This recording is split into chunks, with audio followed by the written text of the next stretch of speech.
Stephen, you were awarded Business Newsmaker of the Year. From a Financial Mail perspective, end of 2020, and that really denotes the year that you've come through the eyes of the media, and it was somewhat of a roller coaster. How do you feel about that external observation always on you as you've managed an extraordinary turnaround process to you and your team to this point? Just take me through how that extreme, intense focus from the press has felt throughout the journey to this point. Thanks, Bronwyn. It's been a very interesting year. I mean, largely because of the roller coaster. I mean, we started the beginning of the year in a very different situation to ending it. And we also had to go through a whole COVID, which was also another curveball. But I think what was really exciting was at the end of the year that you get that accolade, because it's really an accolade to the team. And it tells them what a good job they've done, because everyone's got to do their bits and pieces, otherwise the whole thing doesn't fit together. So that was very satisfying. It was totally unexpected. I mean, I didn't really even think about something like that. You don't go into it with looking for a result. What's been very difficult is that I'm not really one that spends a lot of time in the media, but because of the situation we found ourselves in and the fact that this whole bribery, corruption, Gupta Gate, state capture was such a big thing, we found ourselves right in the middle of it, and obviously everyone was having a go at us in the beginning. But and also, when you're highlighting the ills of or the faults of other people, there's lots of people who want to take a swipe at you to try and undermine you because they don't like the negative news on them. So it was a very tough year, but obviously very happy how it ended. Let's take you to the point where EOH is tracking at R2.87, which is the low that you hit. And you wake up at that point to headlines. I recall the one very clearly: epic fail.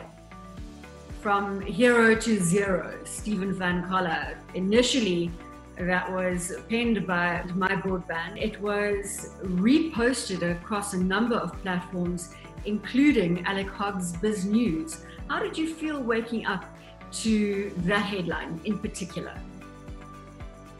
Me personally, it didn't really bother me. I mean, that whole story was just about two employees who had gone to the press and they were complaining that I was ruining the company and that I was making a lot of people unhappy.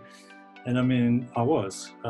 When you go in and you have to clean up and you have to change people's habits, change their culture, sell some businesses, close some down, you are going to irritate a lot of people. So I wasn't, the factual part of it, didn't bother me. The thing that really bothered me was that it was a 2 data point synopsis out of, if you remember, there was, I think at that point there were 8,500 people employed. So 2 employees complained, and then it became de facto truth. But what it really does is it puts a lot of stress on the employees, because all of a sudden they see this in the newspaper, your clients see it in the newspaper, and sometimes people just read a headline. They actually don't read the detail underneath it. And so, I mean, I think that was the most disappointing thing, is all the effort the team had put in to just get us to that point. Share price aside, there's a whole discussion we've had about the share price and not being liquid and everything, but it really rubbed a bit of salt in the wounds for all the employees who had been there for so long and were actually trying to turn the company around. But the reality is as the CEO, you've got to lead from the front. You've got to put your head down. I mean, I believed in what we were doing. I knew we were on the right track. I knew it was just a matter of time that we would come out the other end. I had the numbers. I get them, the cash flows daily. I get the debtors and creditors weekly. I get my management accounts every month. So I knew exactly where we were heading. So it was just something I had to suck up and move on and but family and friends and people. As you said, it was really rubbing salt in the wound, and it's more about the impression that it leaves with your customers and with your staff. How do you advise someone to handle that type of headline, especially in a situation where, Stephen, you are rebuilding, you are making brave and painful decisions, and headlines like that can be somewhat destabilizing? I think what you have to do is you've got to not try and pretend that it didn't happen and hope nobody read it. You have to actually take it as I did, and I posted it on LinkedIn, I posted on our internal network, Mighty Networks, and I gave a comment and I said, if anyone needs to talk to me about it, I'm happy to. It's just unfortunate that this two-person survey has now, created these negative views. And at that point, fortunately, we were having weekly management meetings with the top 100 people, so I was able to talk about it and give them a view that if they, any customer raised it, they could speak to it. But you have to face the things head on, don't pretend they don't exist, and have a view on it. And sometimes these things are right and you have to think about it and you have to make changes. Sometimes they're not right and you have to just move on. It's difficult to keep the media at bay when your share price is under pressure, because no matter how many times you explain that your share is illiquid, and there are very real reasons that you are seeing significant moves up and down from a volatility perspective, the press does take a cue from what that share price tells them. There are, in my view, just like there are good CEOs and bad CEOs, there's good reporters and there's bad reporters. You hope that the general public choose who they want to listen to and who they don't want to listen to. And I think over time, that usually plays out. People have a look, and when you know the real facts and you read in the newspaper, you see if your facts are equal to that. I certainly choose, where I spend my reading time these days. It's tough. It's, very, very tough. And also sometimes, especially in a share that has been as illiquid as ours, sometimes the share price doesn't do what it's meant to do. As you know, when I first I stood up in my first half-year results and told everyone we were writing off 2 billion rand, the share price went up 131% in one day, which is an all-time JSE record. And you would have thought it would have gone down, but it didn't. It went down later after we announced good news after the full year results. So you just got to keep your head down. You've got to think about the long term. You've got to be confident about what you're doing and the changes you make. And I just always say, listen to what people are saying, and then ask a few people who you trust and are good mentors and see what they say to you, and then make a decision from there. But don't take it personally, because as I've always said, I work to live, I don't live to work. So you just got to get through it.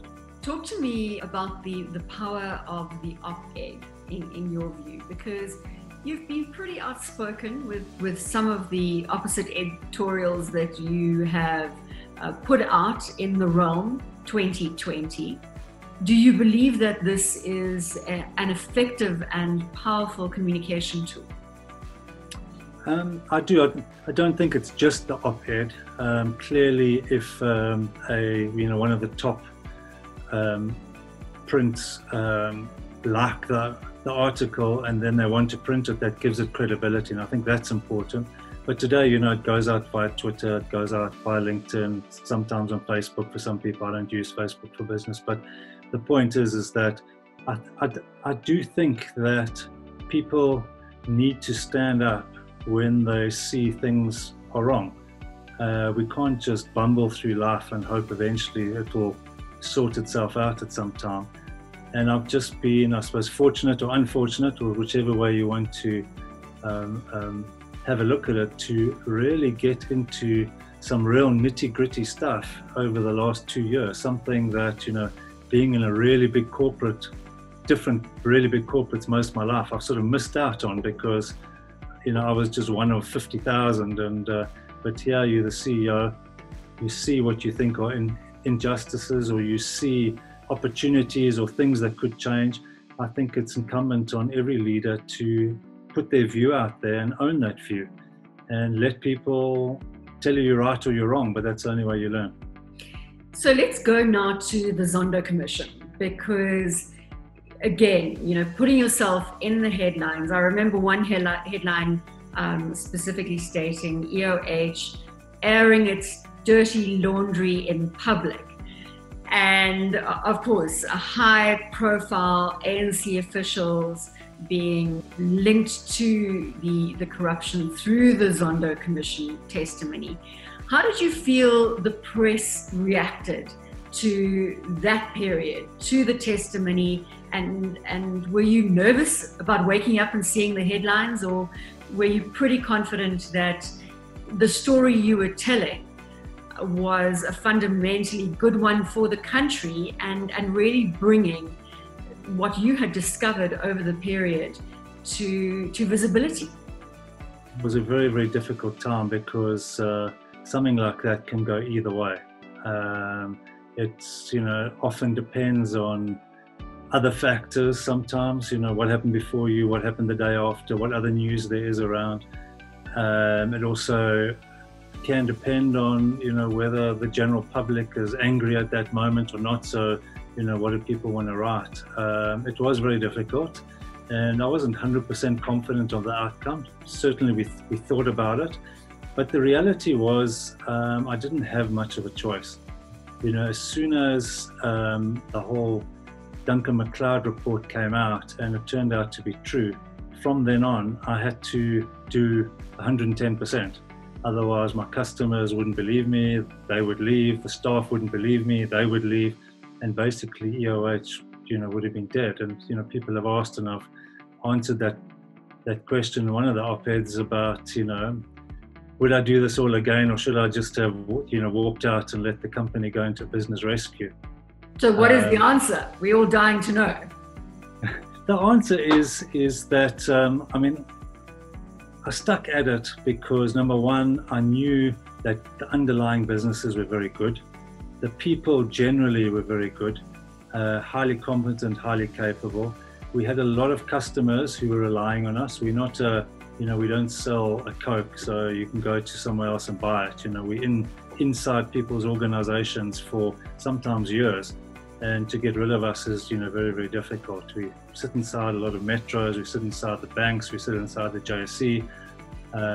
So if I just let it go into business rescue, it actually would have created quite a bit of chaos in the country. But my main aim was to keep as many jobs as possible. It was the main reason why I went there.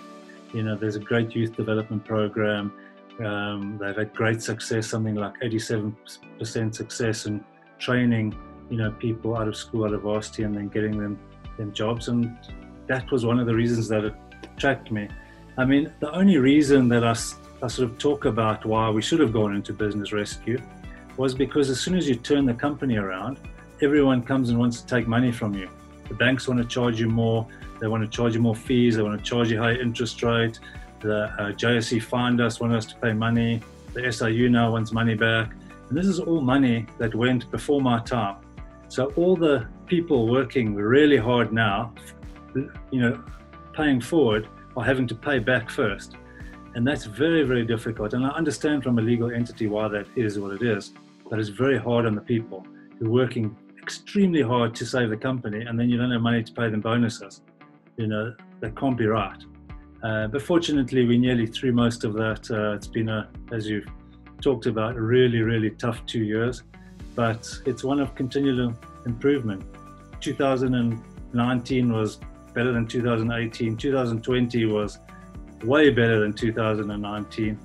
And I'm hoping 2021 is way better than 2020. And at some point we get out of this, and we're almost back to normality now. We even managed to pay some bonuses. You saw our share price go from 2.30 to nearly 10 Rand during COVID.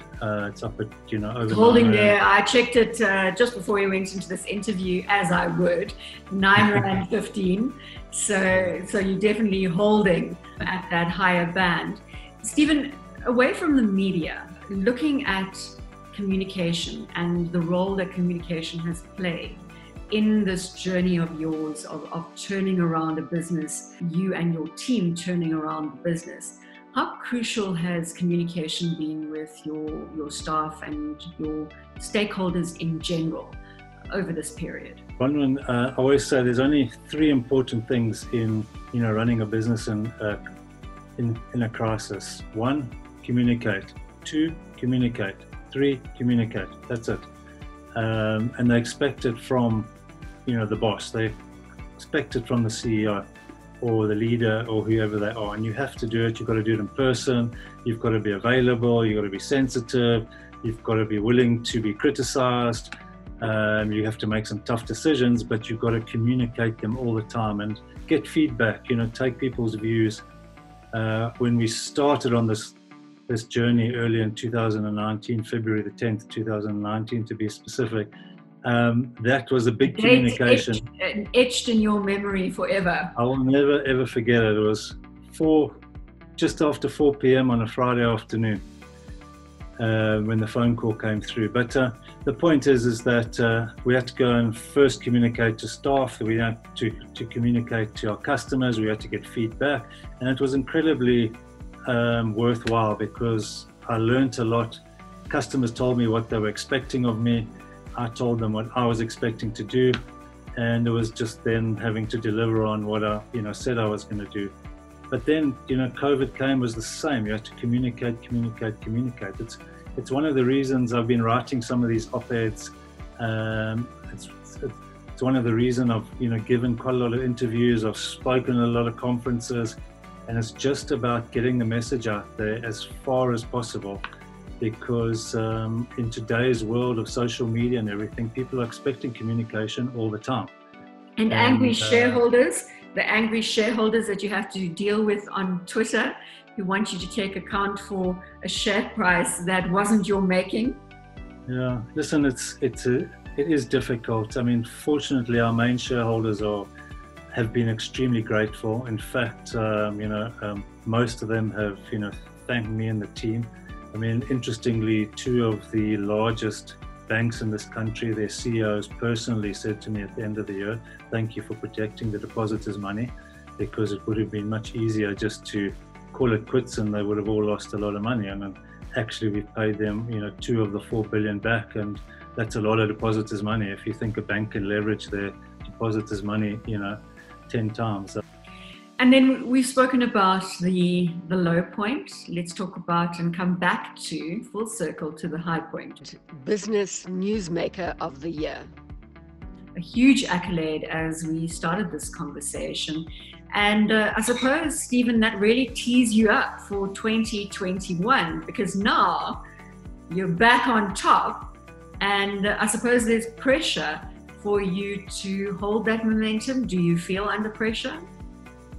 Yeah, listen, until we 100% normalized, so finish the refinancing with the banks, get the capital structure right, close out some of the last sales and, the last efficiency gains, you never feel 100% comfortable, especially in a global crisis like we're in at the moment. So you've got to be vigilant. It's quite interesting. I've spoken to quite a few CEOs this year already, some of our customers, and they're all saying, their shareholders are saying what's going to happen in the next 6 months, and they're all saying we don't know.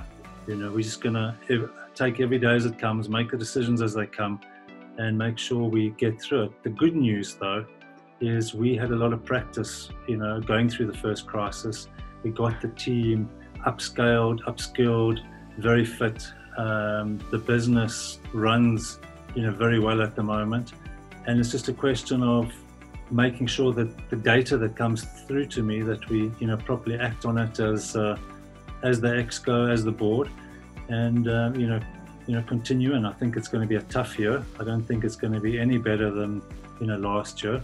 The only difference is we now know a lot more than we did on at the end of March when we went into lockdown. There's a lot more data points, there's a lot more that's happened, and I'm much more confident about managing it than I was then. We had to take some big decisions, as cutting people's salaries, closing down some businesses, because we didn't know what we didn't know.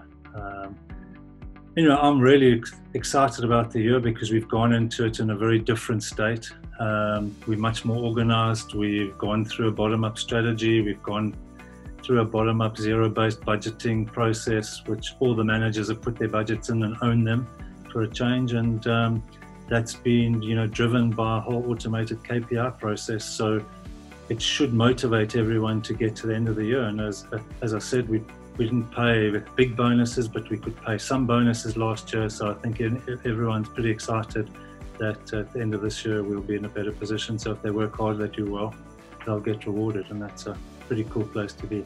Well, I think many people are following the EOH story really closely and will look forward to more transparency, more lessons to come from you during 2021 as you navigate the continued turnaround and also COVID-19 in this second wave. So Stephen van Coller, thank you very much for joining us, the boss at EOH.